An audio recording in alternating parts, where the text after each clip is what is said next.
Party కానీ ఆ పార్టీతో పొత్తు పెట్టుకున్న వాళ్ళ మొత్తం కూటమిగా చెప్పుకునేవాళ్ళు బినామీలతో పెట్టించి పిటిషన్లు పెట్టించి వాలంటీర్లను ఎలక్షన్లకు దూరంగా ఉండాలి, వాళ్ళకు అసలు ఏమంటారు సర్వీసెస్ అందించడానికి దూరంగా పెట్టాలని చెప్పి డైరెక్షన్ తీసుకొచ్చి ఎక్కడెక్కడ వ్యవస్థలు ఎట్లా మేనేజ్ చేశారో పైనుంచి ప్రెజర్ తీసుకొచ్చి ఆల్రెడీ పెన్షన్దారులను ఎంత ఇబ్బంది పెట్టారో మనం రెండో నెల ఇప్పుడు కూడా చూసాం.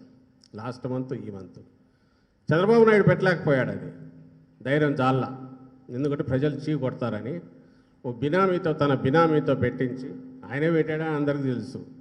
దానికోసమే ఆ సంస్థను పెట్టించి ఎలక్షన్ కమిషన్కు పిటిషన్ పెట్టించి సుప్రీంకోర్టులో దానికి ముందు వేసి ఆఖరకు ఏం చేశాడా అంటే పండు ముసలి వాళ్ళని ఇబ్బందుల పాలు చేశాడు.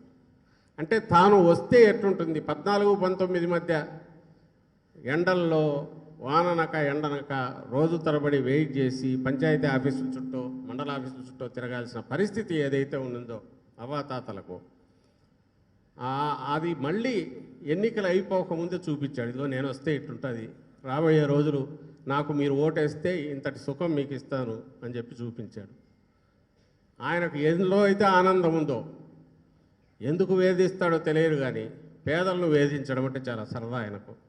రాష్ట్రానికి చీడలాగా తయారయ్యాడు, రాష్ట్రాన్ని ఎంతగా నాశనం చేశాడు అనేది 14-19 మధ్య పూర్తిగా చూపించాడు. మళ్ళీ వస్తే ఎట్లుంటుందనేది ఆల్రెడీ పెన్షనర్ల విషయంలో చూపిస్తే ఈరోజు కొత్తది మళ్ళీ ఒకటి వచ్చింది.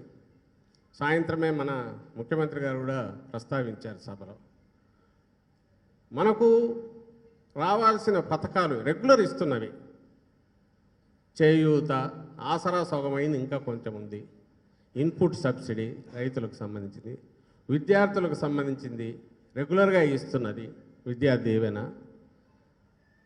అలాగే 0 వడ్డీకి సంబంధించి 5-6కి సంబంధించిన పథకాలు పెడితే అవి వాటిలో విద్యా దీవెన, ఇన్పుట్ సబ్సిడీ ఎలక్షన్ల తర్వాత ఇచ్చుకోండి అని ఈరోజు లెటర్ వస్తుంది.